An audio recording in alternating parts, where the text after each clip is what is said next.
Babala sa lahat ng pasahero pang himpapawid, lalo na sa mga OFWs at sa mga balikbayan na magdadala ng power bank. Dapat po ninyo ito malaman dahil napakadelikado pala ng bagay na ito kung makalusot at madala mo sa bansa na pinagbabawal ang power bank. Maaari nyo po pala itong ikapapahamak.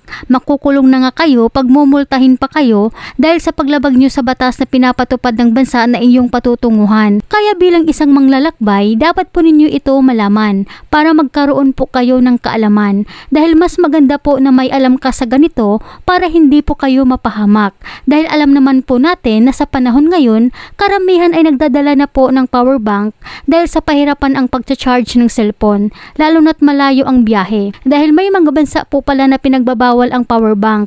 Meron naman bansa na walang bawal, ngunit kailangan mo lang sumunod kung ilang milliampere or watt per hour ang allowed sa eroplano. May mga country po tayo na pinagbabawal yung mga power bank, so dapat alamin po nila yon, stunning device.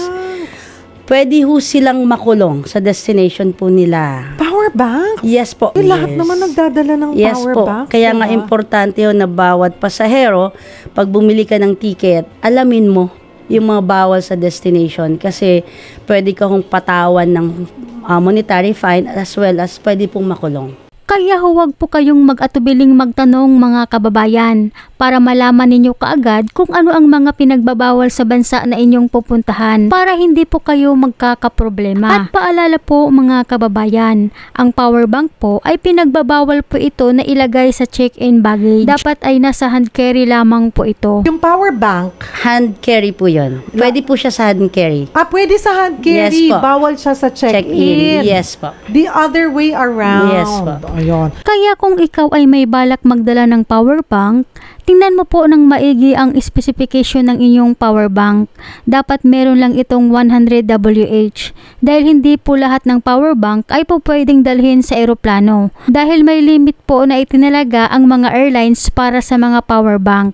Halimbawa, kung may power bank kayo na 5,000 mAh, 10,000, 20,000 o di kaya 20,000 mAh, ligtas po ang mga ito basta hindi lalagpas sa 100 WH na itinalaga ng mga airlines. Halimbawa, itong power bank na ito ay mayroong capacity na 10,000 mAh at meron lang po itong 38.5 WH. Kaya pasok po ito sa itinalaga ng mga airlines. Kaya ang gawin nyo po mga kababayan, tingnan nyo po ang specification ng inyong power bank. Dapat po hindi ito lalagpas sa 100 WH. Dahil kung lalagpas po ito sa 100 WH, bawal nyo po dalhin yan. Iwanan nyo na lang po kaysa makumpiska pa yan sa airport. At paalala pong muli, magtanong po kayo sa pagbibilhan nyo ng ticket kung pwede bang magdala ng power bank sa bansa na inyong pupuntahan. Hanggang dito na lamang po mga kababayan, mag-ingat po kayo palagi kung saan man kayo ngayon.